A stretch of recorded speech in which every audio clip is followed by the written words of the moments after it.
Hey, welcome back to Thoughtfully Fit Thursdays. I'm Darcy Loma, and I'm really happy to be here with you today, whether you're joining me live or watching the video afterwards, because I've loved the opportunity to share this model with you. And the reason I created Thoughtfully Fit is because as I've been working for the last, 15 years with hundreds of clients, coaching them, life coaching, executive coaching, business coaching, leadership coaching, it doesn't matter which type. What I have found is that there's a theme, and there's a theme of what clients bring to me, that things that where they struggle in their life usually falls in one of two areas. It's either internal, they're having a problem with their own gremlins, their own saboteur, their own the way they think about their life and their world, or the problems are external, where they're not having the resources that they want to be able to do the things that they want in their life, or their spouse is telling them they can't do something, or their boss, or they can't quit their job. And so what I've done is put together this model based on what I hear over and over again of what gets in the way, so that you can coach yourself. I mean, that's the bottom line of Thoughtfully Fit, is to be able to give you the tools to be able to say, what's the life you want to create? And then how can you create that? And really, what gets in the way of you giving yourself full permission to be able to do the things that you love, so that you can have greater success, so that you can have stronger relationships, so that you can connect better with others? Because the other thing externally that gets in the way, honestly, is conflict and people feeling frustrated and not being able to show up in relationships how they want. And it takes a ton of energy. And when I hear from people saying how much energy it's taking for them to live their lives, the problem is it's having a negative impact on their ability then to have enough energy to be able to dream big or to make decisions based on what would bring them the greatest happiness and joy. And so when I think about my journey, the component I'm going to talk about today, I literally did not have in my vocabulary in my life 3 years ago. And it's the biggest, number one thing that has changed to bring me more inner peace and success, and that's stillness. So in 2014, I went to Germany for a couple weeks, and I got back from this vacation, and I was overwhelmed. I was completely exhausted. I had so many emails. I had clients. It was like I couldn't keep up. And that was the start of my getting diagnosed with adrenal fatigue syndrome. My body was literally shutting down and telling me that you can't keep going at this pace. And at the time, I didn't want to believe it. I was building my business and really wanting to, and certainly had a lot of stress because I was the sole breadwinner for our family of 4. And we now no longer had health insurance and a stable income since I went out on my own to create my own business. And so I thought, I need to keep working hard. I need to do.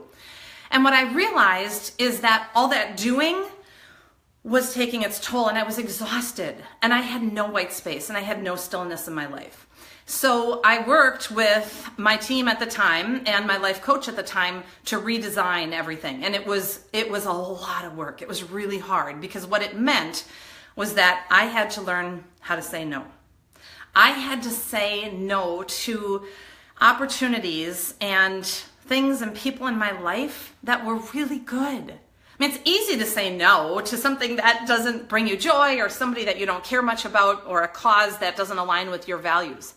It's really hard to say no when it's someone you love who's asking for a favor, or when it's a nonprofit that wants you to serve on their board and you are so aligned with their mission and what they're doing.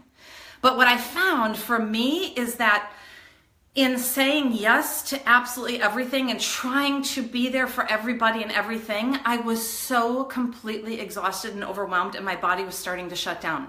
So not only did I have to start to say no more, I had to let go of the guilt. that I needed to be doing things for other people all the time, because frankly, the cost was too big. It was taking a toll. So I started to create more white space in my calendar, chunks of time for stillness. I started to schedule time for yin yoga. I started to create buffers before and after every meeting, instead of backing things up and scheduling things from one meeting to the next to the next. And you know what's crazy? What's ironic is that my fear of letting people down or of not being productive was the complete opposite happened. I became more productive by my not feeling so ragged and running around and doing everything for everyone. By creating more downtime in my calendar, I was more productive. And frankly, the people that I said, I would love to serve on this nonprofit board, but right now I want to be with my daughters and I want to have a balance in my life, and I can't say yes right now. At some point, I love your organization, and here, let me give you a check, or let me give you a recommendation of someone else who I think would be a great fit, but I can't do it. And you know what the response was? It was absolutely fascinating that instead of people being upset with me or my losing opportunities, people respected me. And they said, oh my God, I wish I could say no. I wish I could do that. And so that's part of why I started to create this model of Thoughtfully Fit, is because and this is the first component. It falls in the internal. There's internal and external. And it's the first one because honestly, it's the one I hear more often than any other from my clients, that they feel this need and this urge to say yes to things and people. They say yes because it's a good cause. They say yes, it's because it's someone they love. They say yes because they feel guilty. They say yes because they don't want to let someone down. They don't want to have a crucial conversation, so it's just easier to say yes in the moment. Ironically, though, by saying yes and not wanting to let someone down, what I find a lot of times happens is they end up letting them down because they can't show up fully, because they're overwhelmed, because their plates are too full. And so in 2015, my entire intention was to create more white space. And it was fabulous. And guess what? Tuesday this week, we had our strategic planning retreat with my team. And I realized that I've allowed myself to get back to the places where I was in 2014 in terms of the amount of stress and the number of things on my calendar. And the awareness that I had, thanks to my team for helping and showing up fully and being direct and caring, is that I've let it slide. That I have slowly let my calendar fill up. I used to honor Monday and Fridays as complete work days, as downtime, as white space, so I could be creative. And then what's interesting is when that time came on my calendar for stillness and white space, I got to decide in the moment, based on my energy and resonance, what I wanted to do with that time. Sometimes it meant, like yesterday morning, I made a fire in the morning and I sat and read my book. That's where my energy was in that moment. Sometimes when I've got that downtime, that stillness, that white space, I call my mom. Sometimes I go for a walk. Sometimes I call a girlfriend and say, hey, do you have a minute? Do you want to go grab a coffee? And either she can or can't. It doesn't matter. But what the difference is that I'm honoring where my energy is and what I want to do, instead of looking at my calendar saying, oh, God, I don't want to go have coffee. Or, oh, I don't want to be going to this board meeting. So the number one goal, action item that came out of my team annual retreat Tuesday was creating more white space and more stillness for me. Now, what's hard about that is because the things we're doing are good, and I've got goals and objectives and dreams, and we're writing a Thoughtfully Fit book, and we're designing a curriculum, so the small group coaching for women, we want to make that accessible to other women outside of the Madison area. And we're creating a corporate curriculum so that we can help individuals in the business sector become thoughtfully fit. And we're designing thoughtfully fit teams and thoughtfully fit cultures. And the work we're doing is really important, and it's good work. But the cost of my not creating some stillness and downtime and white space in my calendar right now is too big. I have a risk of going back to where I was, where I had stage 3 adrenal fatigue syndrome in 2015. My body was shutting down. It was saying it's too much. And what I realized on Tuesday is that I've let it slip, that I no longer am honoring my Monday and Friday downtime days. I've been filling them with meetings. And the hard thing is, it's not that these aren't important, good things to be doing. So you can't look at them in a vacuum. You have to look at them with regards to what is your overall life? What are you creating? And what I realized, what I was creating is too much doing. And the impact is that I don't have enough stillness. Now, the cool thing about stillness is that's where your energy gets recharged. That's where creativity comes in. That's where you have time to pause and to think about what's working in my life, what's not, what relationships are, what's getting in the way, and then to act differently. And that's what's so cool about this model is I'm trying to figure out a way to help you be your own coach. And in coaching, there's two parts of the equation. You create new awareness, and then you create new action. Because if you don't have new awareness, you're going to keep doing the same thing over and over and over again. And you're not going to have access to new, creative, different actions. Tuesday, we paused for our strategic planning retreat. So we paused from sending out proposals and doing client meetings and go, to pause, to look at DLCC, to look at my company, to look at our 3-year plan.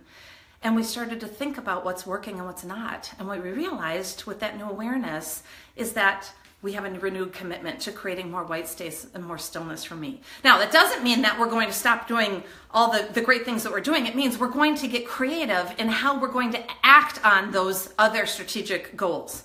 We're going to be bringing in other consultants and assigning things to some members of my team instead of me taking the lead on it. So the cool thing is when you have new awareness, you have access to new, different creative actions that you wouldn't have otherwise had access to. So my question for you, if you're looking at your life, is where do you maybe need more stillness? Now, the cool thing about this model is you may not. You may have plenty of stillness and white space. Great. Then look at some of the other components. But for those of you that find yourself in a place of saying, I'm too full, I'm too busy, I'm feeling resentful, my energy is low, I just want to take a nap. Maybe the question for you is to look at, what do you need to say no to in order to create more stillness? What's the cost of continuing to say yes and to should on yourself and to honor other people's requests for your time? Because the thing is, if you don't set boundaries and say no and create space for stillness, other people will fill that time. I've learned that lesson, and doggone it, am I learning it again? So these are concepts. It's sort of being thoughtfully fit is like being physically fit. It's not like someday you've arrived and all of a sudden, oh my God, I ran a marathon and now I'm physically fit. Whew, I'm done. I can kick back. I don't have to do anything else again. That's not the case. Same thing with being thoughtfully fit, is you have to continually be assessing, where am I at? What do I need? And that's indeed the core of the model, that center. You have to always be pausing and thinking about what's working and what's not, and then acting from that place. So I challenge you in this week to reflect on your life and reflect on your commitments and your time and your calendar and identify if you need more stillness. And if you do, I challenge you to make some tough decisions, to have the courage to say no, to have the courage to say yes to yourself, and to create some space for that which you love. And let me know how it goes, because whether you succeed or whether you fail fabulously, it doesn't matter. It's all a process of learning and growth. Shoot me a note in the comments or shoot me an email. I'd love to hear, and I love all the notes that I've been getting from people who have been trying some of these weekly challenges and weekly workouts, thoughtfully fit workouts. And I invite you, if you want more content, you want to learn more about how to coach yourself, to log in and sign up for my newsletter. We send out a newsletter once a month. It's darcyloma.com. I'll put the link in the comments. And we've got some blog articles there that talk about how to be able to coach your life and identify and assess where you need to be more thoughtfully fit. And I wish you the very best. I hope you have a fabulous week and enjoy that downtime and that stillness. Thanks for joining me.